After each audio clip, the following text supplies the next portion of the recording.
You're tuning into Black and White Sports on YouTube. The no-holds-barred truth on sports. The main event starts now. Well, guys, let's talk about ESPN and Walt Disney, the parent company of ESPN. Now, earlier this summer, ESPN laid off a whole bunch of on-air talent. I mean, they have been bleeding money for Walt Disney for a very, very long time. Identity politics, cord cutting also as well. Want to be fair about that. But there really doesn't seem to be any way for ESPN to make money. And we know that Disney wants to launch this direct-to-consumer streaming service of ESPN. Now, they already have ESPN Plus, but that has been a complete dumpster fire. I don't know anybody that actually does have that, okay? Now, the streaming service that Disney wants to launch with ESPN, we actually covered a story on that. This thing could actually probably cost you like $30 a month. I mean, right now, if you still have cable or some type of a streaming service, ESPN is super expensive. Like $9 out of your bill is going towards ESPN. It is a lot of money. So we'll have to see what actually happens with that streaming service. But Disney also wanted partners to actually come in and take on some of the costs of ESPN. Now it looks like we actually may have a little bit more clarity on what Disney is looking for. Long-term, guys, I truly do believe that they probably want to unload the whole thing. But right now, doesn't look like that's actually going to happen. So over here, you can see Disney's plans for ESPN are becoming more clear. Now, Andrew Marchand of the New York Post kind of gave an update on the ESPN Disney situation.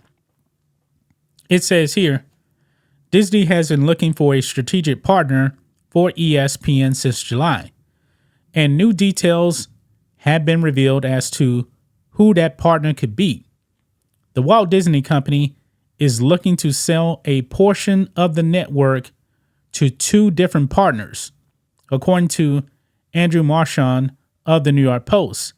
ESPN is hoping to sell 10% stake in the company in total, though the report said the number could be quote-unquote fluid. So what does that exactly mean? Could it be 10%? Could it be 30%? Could it be 40%? I really don't know. But on 10%, that seems kind of small right there.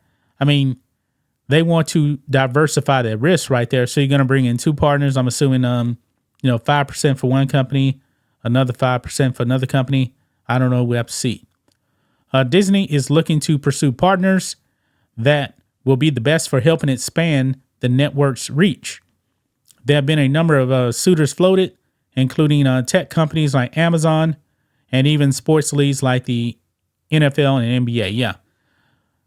We know that they actually reached out to all of the major sports leagues out there, but we really haven't heard anything since then. My point was, why in the world with these leagues who already have deals with ESPN, why would they actually want to put money into ESPN when they're already getting paid by ESPN? That way they don't really have to lose money. ESPN is losing money. And I believe the NBA, I believe their rights are actually coming up too here pretty soon for a new contract. So we'll have to see here. It says here that since this actually jumped on me here, let's see. Right here it says, but according to this latest report, ESPN is looking at a tech and digital company like Apple as one of its partners and a mobile platform like Verizon.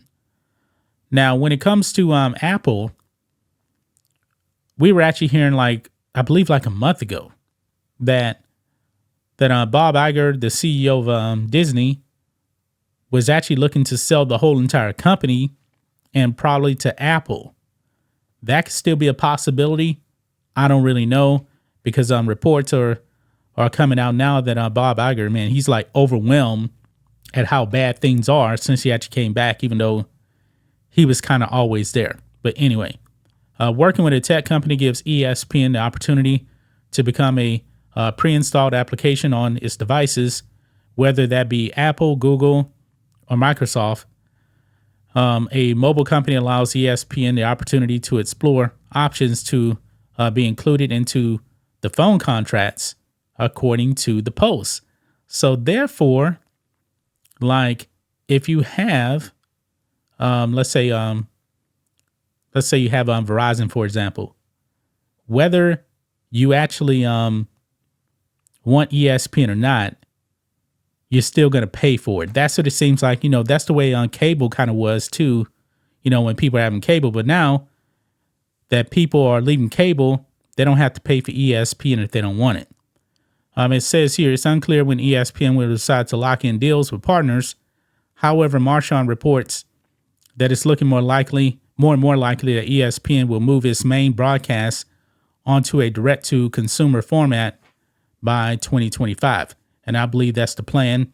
But I heard that they were actually trying to move that up a little bit too. That date should be worth following as ESPN explores partnerships, as it is likely an important discussion point in negotiations with Disney's partners. So we will have to see, man. That is the update right there. I don't really know what's going to happen. I believe that the long-term plan is for a company like Apple to come in. They'll end up buying Disney as a whole, ESPN, everything. I still say, on a side note outside of sports, that Disney should sell Lucasfilm. Yeah, it's a disaster over there.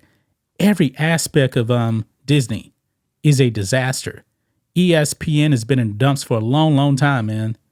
And I'm thinking, man, next year, there will be more layoffs at ESPN. Make no mistake about it. Just because they laid off all these people in front of the camera this summer, it is not ending. Things are still really, really bad over there at ESPN. They're not getting better. They're not getting better. So we'll have to see, man. But do you guys think it's going to be Apple who actually comes in and buys a portion of ESPN? But the thing is, man, I don't think this streaming service is going to work, especially, for the price. It's going to be really, really expensive.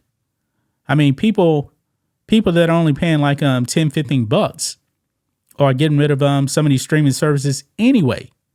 But we know that ESPN, the cost is going to be massive because Disney wants to remove ESPN completely from cable and have it as a standalone. I think it's going to be a dumpster fire, man. It's going to be bad. That's just my thoughts on this. What do you guys think of this? Black and white sports fans, let us know what you think about all this in the comments. Make sure to subscribe to the channel. And we'll catch you next time. Thanks for watching the show. Be sure to like, comment, and subscribe. Be sure to tune in next time on Black and White Sports.